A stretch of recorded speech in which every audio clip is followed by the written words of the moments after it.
Well, there's a few messages going out in that period. It started to get a little bit nervous there at times, but I thought we just, in those periods, you've just got to hang on defensively, and I just thought we just probably thought we had the game won. And sometimes when you're up by 30 points and you score a try through the middle like we did straight after half time, it's easy just to soften your mindset that little bit, and it usually shows through your defence. And we did allow that to happen for a 15 or 20 minute period, but the real positive was that we had enough class and enough experienced heads to make sure that we got ourselves back out of that, I suppose, and finished the game really well as well. So, that was our negative period, that 15 or 20 minutes. There was a hell of a lot of really positive footy that we played as well.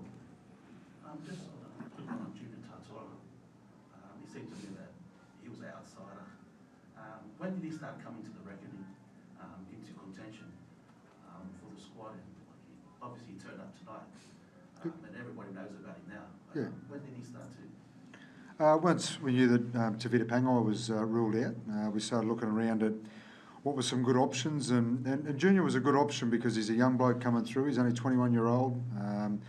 The really good thing about him is he's played every game of NRL this year, and he's playing in a team that's sitting on top of the ladder, and that usually shows that you're doing a good job, and that your teammates in a really good team respect you as well. And so it was a bit of a decision for the future. He's a guy that can certainly play plenty of footy for us, and he's a guy that's going to get better and better the more NRL he plays, and obviously the more he plays for us. So I thought he did a terrific job tonight, and that try obviously stands out. It was outstanding after half time, but the work he did when he first got out there in the first half and the work he did after that try was really good as well. So he was one guy that I was really happy with. Well, how was running out to that atmosphere? Yeah, it's awesome. To see all the red and the red flags, it's something words can't really describe, and the memories that I'll cherish for the rest of my life, and not just this season and not just my career, but the rest of my life. And I'm sure the boys will say the same. What was the feeling among the group coming into the game? Just unity. I think unity, and one thing I love about coming into the camp is it's not too serious. I mean, we got to be serious when we need to be, and that's obviously when we train. But off the field and outside the gym, it's just enjoying each other's company and mucking around, and Gonnie's decking everyone, and so it's a real good vibe, and it's a good feeling. Kristian, Matt Parry said that period where you guys scored a lot of points, no one would have stopped you. I don't know which team. What did you make when you guys were red hot? Oh, look, I thought that first 40 minutes we really showed our potential as a team, and we've obviously got a very, very powerful forward pack, and what we've developed over the last couple of years is some really smart 9-6-7-1s as well, and that's certainly helping us to play some good footy.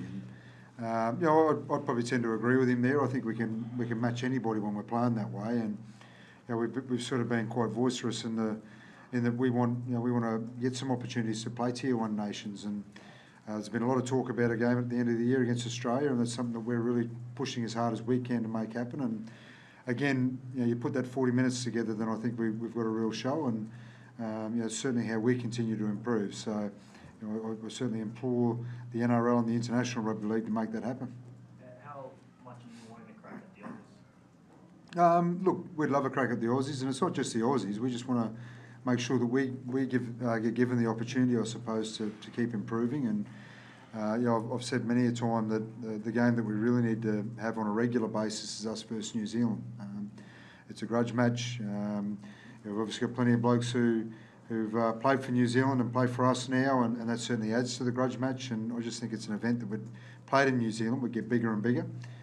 Something that has to be a regular on the international calendar, and the start of that is for us to get an opportunity to play against Australia at the end of this year and show that we really can compete, and we can compete against the best in the world. Should you guys be a Tier 1 nation now? Look, there's a lot of things that sort of determine, I suppose, if you're a Tier 1 nation, and why do people still choose to? There's still plenty of guys that choose to play for Australia and New Zealand, and Samoa is obviously affected more than us. And one of those is that you still get a lot more benefits and a lot more financial benefits to play for those nations. And I don't think you can truly say that we're a Tier 1 nation until we get the benefits of the same reward and get the benefits of being included full time in an international calendar. How desperate are you for that game to go ahead? Like it needs to happen, doesn't it? We saw what we saw here, on the back of your World Cup, that match against Australia. It just needs to happen, doesn't it? Well, it does. It needs to happen because we can't play New Zealand, we can't play England. Australia are the only team available there, and we need to be playing Tier 1 nations. And I've got to give Mel Meninga a rap. Every time I've spoken to him, and the first conversation to get the ball rolling there was with Mel, and he jumped at it straight away, and it's certainly something that he's right behind and wants to make happen. We just need everyone else to get behind it and want to make it happen as well.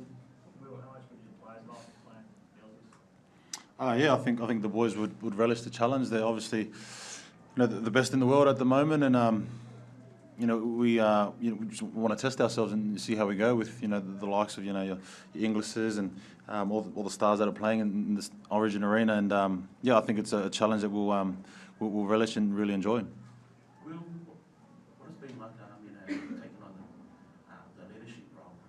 What's that been like?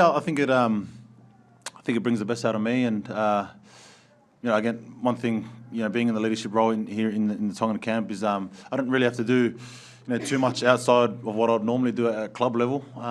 Just more speaking my mind when I have to, and sometimes if I speak too much, it takes away from the validity and the power of it all. And so it's something that I look forward to, and it's an honour that I don't take lightly. Look, unfortunately, it looks like he's fractured his cheekbone. So, that was a really unfortunate thing. And, that certainly hurt us in the second half, as did losing Adahingano to an ankle sprain. So, while we probably dropped off a little bit there, they're two really difficult positions to replace as well, your edge back rower and your half back. And, with guys like Tavita Pangai and Sikamanu unavailable for this game, we're already a little bit short in that edge back row position. So that certainly hurt us and added to it a little bit.